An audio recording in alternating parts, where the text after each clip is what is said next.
All right, everybody. Welcome to another video. Now, I'm going to start off by saying that I am making very good progress through SA2, so be sure this week, all week, every day, which you should be doing anyway, by the way, but check your email, okay? If you're using the Dropbox on D2L, as you should know by now, I send your graded drafts with my comments and suggestions and all that to your GGC email. Okay, you have to use GGC email. I'm not sending stuff to Yahoo, Gmail, whatever, Hotmail, none of that. That's school policy. Okay, so don't get mad at me. Take it upstairs. Now, today I'm not going to talk about a specific essay. I've already stated that the next essay will be a problem solution. I'll go into that. We've got plenty of time. However, now that I've got two essays from most of you, I'm still missing some. You need to get those to me. If I don't have them this week, you're kind of out of luck, so I need them. Now, I've noticed a few things that I want to work on um, to bring to your attention. Now, first I'll start off with the essays in general. So you know, and I'll keep saying this every time, that I do put a grade on the first drafts. If you are happy with that grade, you are done with that essay. You have finished essay 2, you're done, if you're happy with the grade that you have. However, if you are not happy, you can revise it and resubmit it. And it's a week after I return them back. So that'll be a week after this Thursday and Friday. So y'all have until Friday of next week to get those back to me. If you choose to do so. Now, what I do want to start off with though is even if you do get an A on the essay, I spend a lot of time on these and I want you to go through and carefully read my comments, okay? Nobody has submitted a perfect essay. In fact, I believe, and many others as well believe, that there is no such thing as a perfect essay. Every single essay that's ever been written in the history of written words, out of all of them, there has yet to be a perfect essay or a perfect piece of written anything. Now, this goes back a long, long time. In fact, it may have existed before, but what most people, including myself, attribute this theory to is Plato. And you guys have probably heard of Plato before, you know, the old philosopher from ancient Greece. Now, Plato came up with, and I'm not going to bog you down with dates, let's just say that they're hundreds of years BC or BCE, however you want to phrase it. He came up with what is commonly known as the theory of forms. Now, I'm not going to go into detail about this because A, I'm not a philosopher, B, the simple version is going to be adequate for this presentation, or discussion, if you will, although it's not really a discussion because I'm talking to a camera and y'all are going to be watching it whenever you watch it.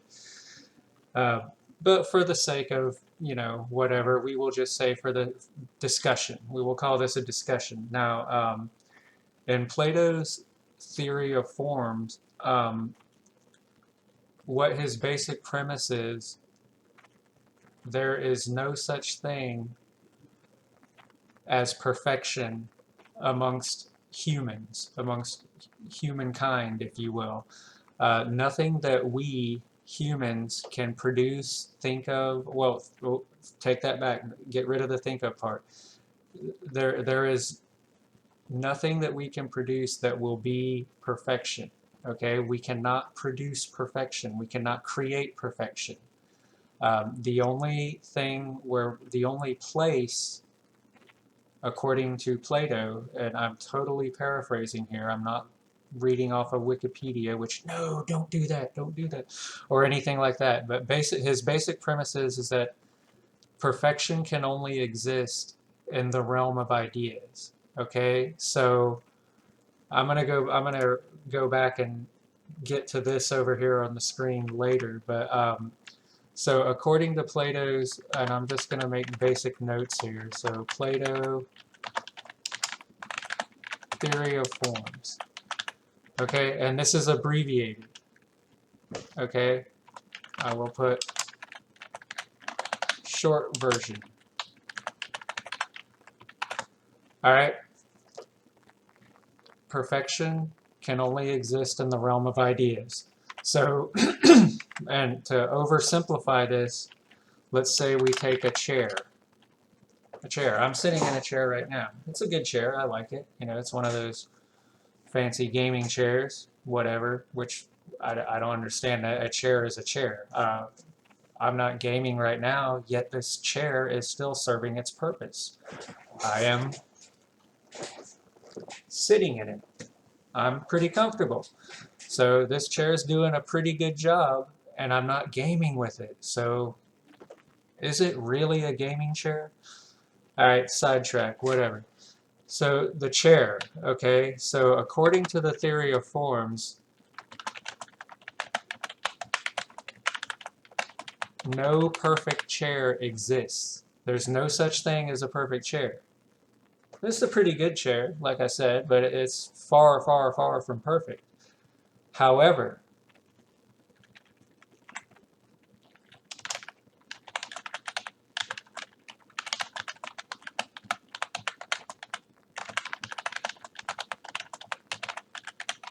the idea of a perfect chair does exist. So we can conceptualize inside of these little thing, this little thing right here between our ears, our brain, we can conceptualize of the perfect chair. However, we can never create it. Now we can come close, and this is all leading up to what's up here. Modifiers, absolute, comparative, all that. I'm leading up to something. So there is no such thing as the perfect chair, but the idea of the perfect chair does exist. It just can't be created. So what do? Well, we strive for perfection. That's why that's a cliche, but that's why people say that. Many people say that, you know, hey, do your best. Strive for perfection. You can't achieve perfection. It's impossible. According to this theory, which I agree with, all we can do is try to get as close as possible if we want to. Okay, if we're happy with mediocre or sufficient, then that's fine. At the end of the day, that's fine. In some cases, now, if you strive for bare minimum in, you know, a highly competitive field that you're working in, you're probably gonna stay right at the bottom or towards the middle, and you're probably not going to get to the top. You know, think about it like if you are an athlete and you play a sport, don't you? And you're very serious about that sport. Don't you strive to do your best and be as close to perfect as possible? Think about like gymnasts, you know, in the Olympics, the gymnastics when they're doing all those flips and flops and all that stuff on the little flat ground thing when they flip around and fly. Do you think they're just out there going, I'm not going for a 10, which is a perfect score. Notice I said a perfect score, not a perfect routine. Now, if you ask anyone who is a competitive gymnast if there has ever been a perfect routine, they will most likely say something, well, no, but so-and-so in whatever year at whatever event at the Goodwill Games or the Pan Am Games or the Olympics came as close to perfect as I've ever seen. That's generally what a real competitor will say, you know. And in baseball, yes, a pitcher can throw a perfect game. Statistically, it's a perfect game. That does not mean that every single pitch that that pitcher threw was a perfect pitch. But statistically speaking, on the scorecard, yes, it was a perfect game. There were no hits, there were no runs, and there were no errors. That's a perfect game statistically, but that does not mean that everything in the game was perfect, because everything in the game cannot be perfect. Okay, does that? I hope that makes sense to everybody. So again, this is a super abbreviated form, or if you will, the short version. So with that saying, even if you get an A on your essay, it is not a perfect essay. No one has ever written a perfect essay. It's still out there. The idea of the perfect essay is there, but we can't achieve it. Okay, and you can blame Plato for it if you don't like what I'm saying. So it's Plato's fault. Blame him. All right, so enough of that.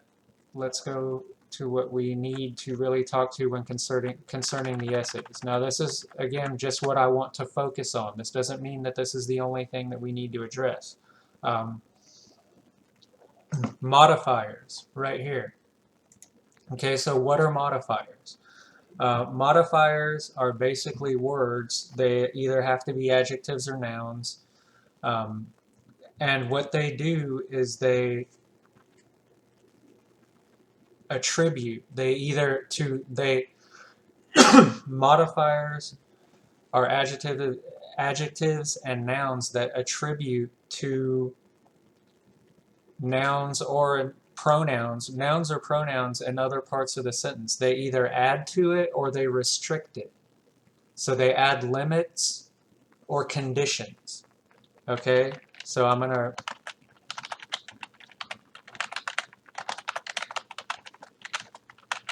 put this really short. All right, so they add, I should put add here. Add limits, conditions to nouns and pronouns. Now, you can think of this if you're more of I guess like a mathematical mind, or numbers help you see things better. So you're the type of person who would much rather see statistical data than a written explanation of something to determine whether something is good, bad, somewhere in the middle, needs improvement, needs to get trashed, whatever. So if you're going to think about it in terms of numbers, modifiers basically go from 0 to 100% and everything in between. All right, so an absolute modifier, which I'm going to start off with because they are the simplest, because there's only one thing that an absolute modifier absolutely means. Absolute modifiers are 100% all the time, and this is if they are taken literally. Okay, we use, myself included, I'm saying we use absolute modifiers all the time in conversation, but what they mean in literally is 100%. So examples of absolute modifiers are words like always, never, all, none. These are absolute modifiers. Okay. Now actually, some of these can be exceptions. Best is, in its most basic form, best is an absolute modifier, but it can also be limited. And I'm going to explain that when I get down to this comparative right here. Okay, so these are 100%. Always, never, all, none, best. So comparative, and these literally mean 100%, which is why I don't want to move on to comparative yet. These literally mean 100%, which is why I will warn against them in your essays.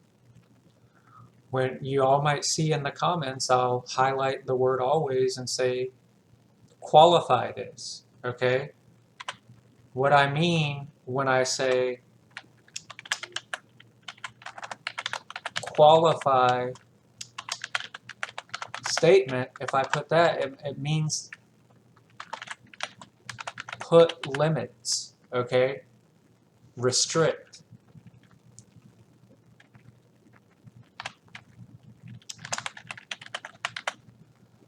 So instead of saying something like, I am always on time to my appointments, which is inherently not true.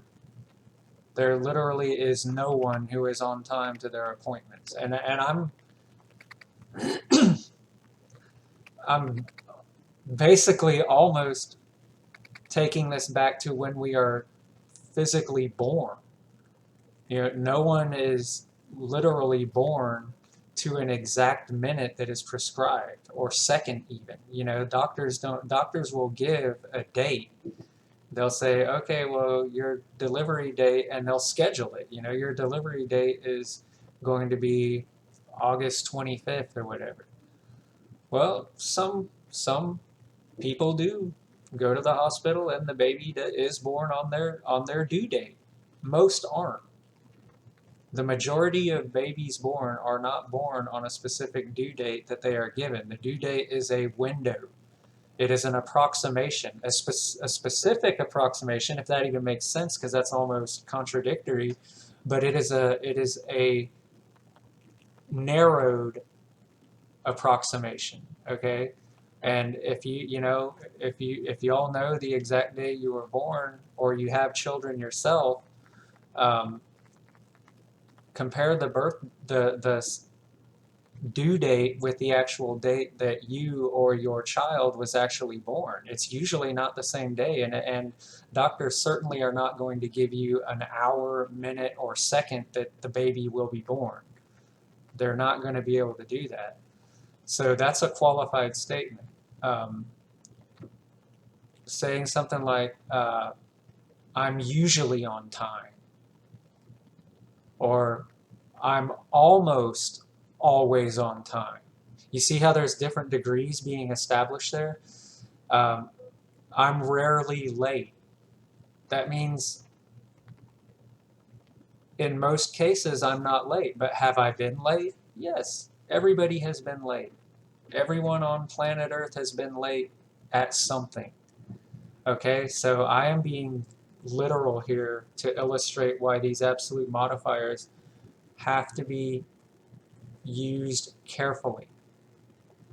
Okay, now sometimes they are appropriate. You know, if you're using dialogue, if two people are talking and you're using dialogue and quotes, and Joe said, oh, I'm never late, I'll be there on time. Of course you're going to put never in there, because that's what the person said and that's how they say it. And you might be using it ironically, because Joe might be late most of the time, and him saying I'm never late is ironic.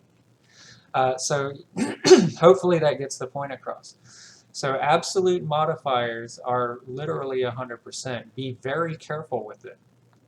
Use with caution. I'm not telling you not to use them. I'm not telling you never to use them, which is me saying, which is absolute. I'm not saying that. I'm saying just use them with caution, okay? So what you want to use is comparative modifiers, okay? So if we use a comparative modifier, these are restricted because they're within a group. So for instance, and these are also to degrees. So if we have good, better, best, okay? These are three comparative results in what is also known as, best is known as superlative form, okay? That would be for best. Best is superlative form. Now, if they're being used comparatively, what I mean is they're restricted within a group, that we can say. So if I said,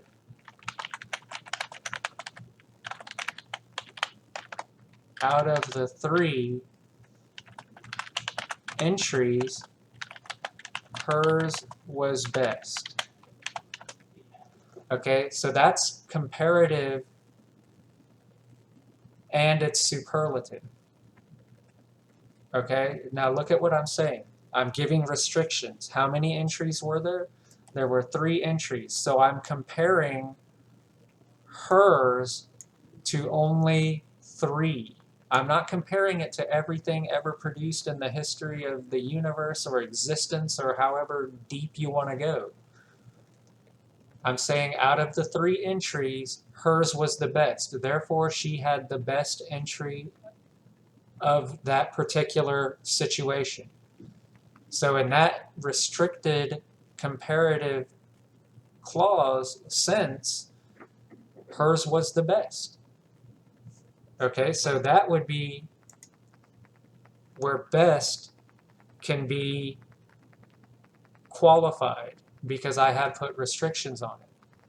Now, if I say this particular car is the best car that's ever been made in the history of mankind, I'm using it in an absolute sense, and that's simply not true because that statement has so many variables that are not being touched on or addressed. You know, who's to say? Could I say, in my opinion, this is the best car ever made in the history of cars? Yeah. And is that a qualified statement? Yes. Because how did I qualify it? I said, in my opinion. All right. So that is a restriction. I'm saying, I don't care what anybody else thinks. In my opinion, that one's the best. All right. So that makes it different. That means I'm putting a qualification on it. So when you use these modifiers, try to qualify them in some way. Try to avoid absolute absolutes. Okay, like the old saying, which there's an old saying that goes, absolute power corrupts absolutely. That's a definite statement. There is no qualification there. Whether you agree with it or not, and at the end of the day, that's an opinion, but whether you agree with it or not, you see the point. That is saying there are no exceptions. If I say, in my opinion, this is the best car ever made, or the most beautiful car ever made, well, beauty in itself is an opinion, so that qualifies it alone. You see, restrict your clauses. Don't say things are 100% unless they are 100%. And that generally has something to do with statistically. You know, if I say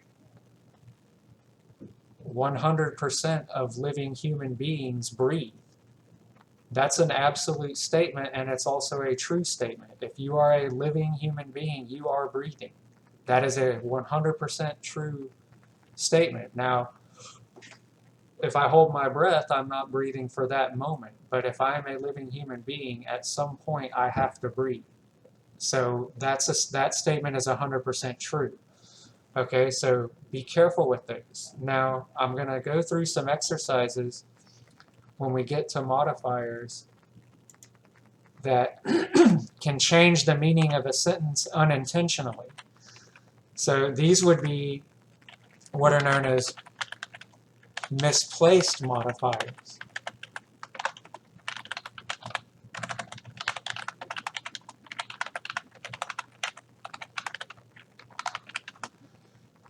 Now what these do is they change the meaning of your sentence unintentionally. You don't mean to do it. Sometimes they're confusing, oftentimes they're funny. They can be straight up hilarious because you think you're saying one thing and someone who's paying attention, reading carefully, listening carefully if you're speaking, they're going to realize, I don't think I don't think that's what they meant. No, they don't know what they're saying. If they're, you know, nice, I guess, they'll point it out to you, but I'm going to go through some examples with you guys. Now, normally we do these in class as an exercise, but we kind of can't do that. So I'm just going to go through these with you all to show you how they can change the meaning drastically, and sometimes the meaning, which number one that I'm going to start off with, sometimes the meaning isn't apparently confusing, but it is if it's taken literally to what's being said. Um, so I'll start off with number one because it's probably the least obvious out of all of these. So number one reads, making only minimum wage, I nearly earned $2,000 last summer. Now, what's the problem with that? Most people, and by the way, with these misplaced modifiers, even if people laugh and go, I don't think they know what they're saying, even if they laugh, they're gonna get what it is. Usually, they're gonna get what you mean, but you don't want to have, if you mean something, you want the meaning to be clear, okay? Let's be clear about that. So what's the problem with this one is what it's actually saying is there's no restrictions. It says I nearly earned $2,000 last summer. The problem is the word nearly and where it is in the sentence. Okay? What is nearly modifying? It's modifying earned.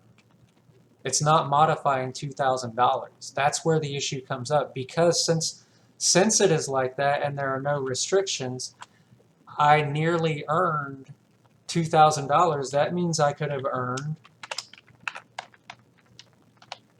this many dollars, or I could have earned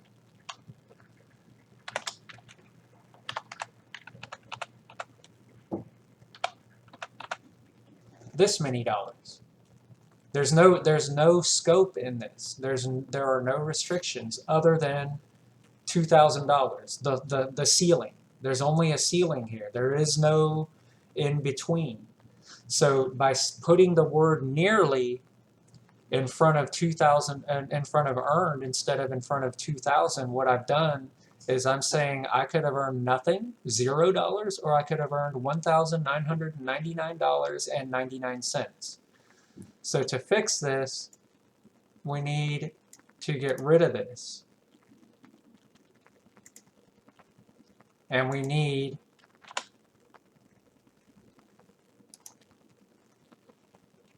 to paste it right here, because what most people who would write this sentence actually mean is that they made close to $2,000. They don't mean that I nearly earned money, which would indicate, well, I almost got some money, but I didn't. By putting it here, then we're thinking, if I say, man, I made almost $2,000 at work last night, first of all, somebody's going to go like that, like, whoa, was this legal? Would be my first question. But seriously, we have a range here. So if I said I earned nearly $2,000, most people would think that you earned, like, you know, at least something that you could round up to 2,000. You know, 1,600, 1,700, 1,800, 1,900, even all the way up to 1999.99. But that gives us a range, a realistic range, an acceptable range. I nearly earned means you could have earned nothing. Okay, so this modifier is in the wrong place in the first example. Now it's fixed. Now with the rest of these, I'm not going to go through and fix them. I'm just going to talk you through them. But you can see, hopefully, in some of these, it's obvious that the modifier is in the wrong place. So let's look at number 2.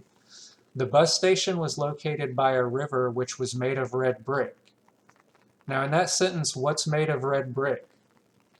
We can figure it out that they mean that the bus station is what they're... The person who composed this, which was me, I did it intentionally ambiguous. But if someone wrote this, we'd figure out that what they actually mean is that the bus station's made of red brick. But if we read the sentence literally, there's a river made of red brick that's near a bus station. Now, I guess if it's like sci-fi fantasy land or something, you know, there could be a river made of red brick. If Neil Gaiman's writing it, there could be. If it's, well, the Yellow Brick River, the Wizard of Oz Part 7, whatever. Follow the Yellow Brick River. They just jump in it and float down a bunch of bricks. That modifier is in the wrong place. The bus station, which was made of red brick, was located by a river. Fixed it. Now we know what was made of red brick. Okay, now this one's a little bit harder because this one we don't know. This one could be in some situation. We don't know. A fish was found in the Pacific Ocean that had been considered extinct. The way this is written, the Pacific Ocean is extinct. Now, I know we're in Georgia and the Pacific Ocean, we can't go look out the window at Redondo Beach or whatever and be like, look at the Pacific, dude, gonna go catch some waves. We can't do that, but I'm fairly certain that as I'm talking to this camera right now, the Pacific Ocean is still there. Okay, now I'm not gonna get into the condition and the environment. I'm not going into all that. That's a whole different story. But is the Pacific Ocean still there as I'm speaking to this camera? Yes. I'm not near it. I can't see it. I can't smell it. I can't swim in it. I can't. I am certain right now that the Pacific Ocean is still there. Now, I could call a friend. I got a friend who I got several friends who live out in LA. They could tell me that the Pacific Ocean's still there right now. Hey, bud. Yeah, go look out your window, Mike. Yeah. Is the Pacific still there? Thanks, dude. Cool, Prish. I don't need to do that. I don't need confirmation that as of right now the Pacific Ocean is still there. So what's been considered extinct is the fish, right? A fish that had been considered extinct was found in the Pacific Ocean, which means that fish is no longer extinct. Okay, now in number 4. The cowboy was thrown by the bull in a leather vest. Who's wearing the vest? The way this is written, the bull is wearing the vest, which I guess is possible. You know, they put little whatever saddles or whatever rodeo people put on bulls. They put something on them, the thing that the rope or whatever that the cowboy hangs onto. So I suppose they could put a red leather vest on it. But I'm assuming that the cowboy is probably the person who's supposed to be wearing the vest. So it's an easy fix. The cowboy in a leather vest was thrown by the bull. You just switch it up. You just move it. Now this one, again, this is unintentionally funny. Sam asked me to go for a ride on the telephone. Sam's got himself a pretty, first of all, it's a pretty awesome phone, and it's also pretty, either the phone is huge or Sam and whoever he's asking to go for a ride on the phone they're really small people. Let me see, I guess I could illustrate here. So here on my little collection desk, I've got my little Mario dude. And here's my phone, so I can just throw, oh, he doesn't have very good balance. Well, he's sitting down on it. Yeah. He just went for a ride on my phone and fell off. So you see, that's what it literally says, is that Sam asked this person to go for a ride on a telephone. Well, we know that's not happening, except unless, you know, you're this little guy and I'm taking him for a ride on my phone. So, again, Sam asked me on the telephone to go for a ride. Okay? Now this one is just confusing because this legitimately could be either or without being funny. She was making a sweater for her lover that was warm. That could go either way and be legit. The sweater could be warm or the lover could be warm. We're assuming the lover's alive, so they're going to be generally hovering somewhere around 98.6 Fahrenheit. So they're both warm. That one needs specification.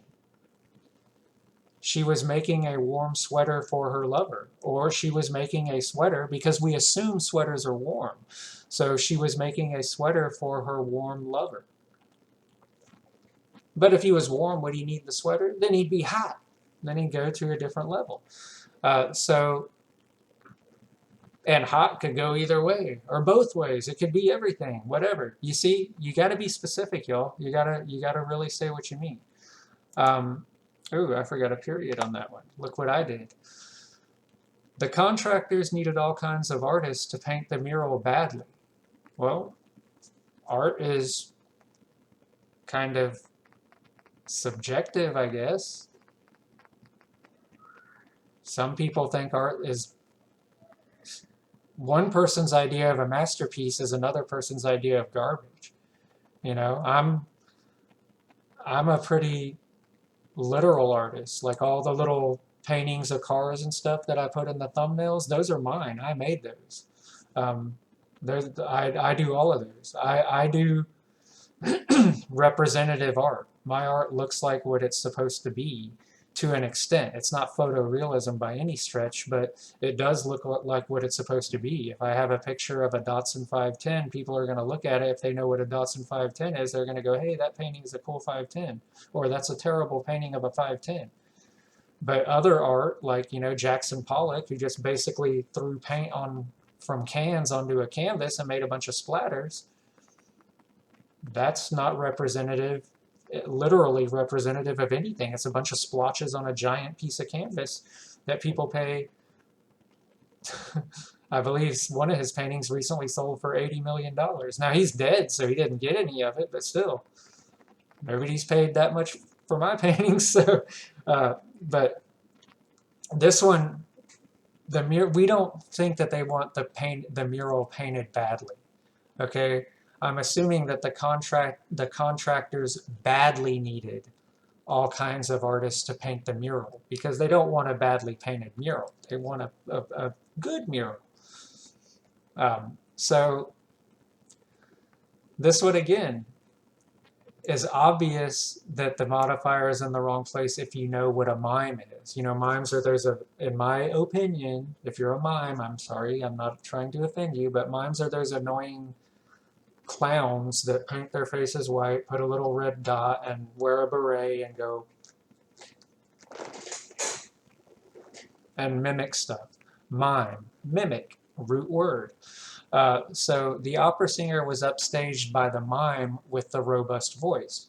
Now mimes are silent. They have to mimic. They have to gesture. They're not allowed to speak when they're performing. So we wouldn't know if the mime was doing its job whether it had a robust voice or not. It would be the opera singer with the robust voice was upstaged by the mime. And you can see that's funny because the opera singer's up there going, oh, and making all this noise, and the mime is just doing stuff and not making a noise, but they still had a bigger impact on the audience than the singer.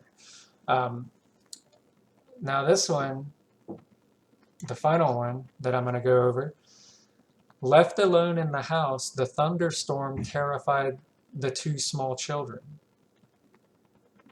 Now, remember, if you have a dependent clause, left alone in the house, that's a fragment. That is a dependent clause. The thunderstorm terrified the two small children is a complete sentence. It's an independent clause. So this is dependent, left alone in the house is dependent on this to be a complete sentence. Otherwise, it makes no sense. Left alone in the house on its own makes no sense. People would say, what? Who? How? They'd want to know. So if a dependent clause is at the beginning of the sentence, its point of reference is whatever comes first in the independent clause. So literally, the way this is written, the thunderstorm is what has been left alone in the house. We have no idea where the two small children are. The two small children could be in Wisconsin or Milwaukee or Timbuktu. But for some reason, there's a thunderstorm that was left in a house that terrified two small children somewhere. Now, we can figure out what it actually means, but we need to reverse this. Left alone in the house, the two small children were terrified by the thunderstorm. Because it's the two small children who are alone in the house, and it's the thunderstorm that is terrifying them. Okay? So, hopefully, These will make you more aware when you're composing your own sentences and you're proofreading your own papers. Think about look where the modifiers are. Look for the absolutes. If you're saying something is always the best or always on time or always going to be blank, blank, blank, that is usually not true. In most cases, that is not true. Be careful with it. Now, I know when we're trying to be persuasive, we use absolutes a lot. My choice is the only choice. No, it's actually not. There's always a choice, which is an absolute, but in truth, there always is a choice. When I say, which I say all the time, I have no choice, I have to do this, that's not true. I do have a choice. And quite simply, the choices are I could or I could not. In fact, to quote a song and a poem by two of my favorite artists, and I'll let you figure it out if you choose to. There's a lyric in a song that I love that says, if you choose not to decide, you still have made a choice. I'll leave it at that. All right, have a good day.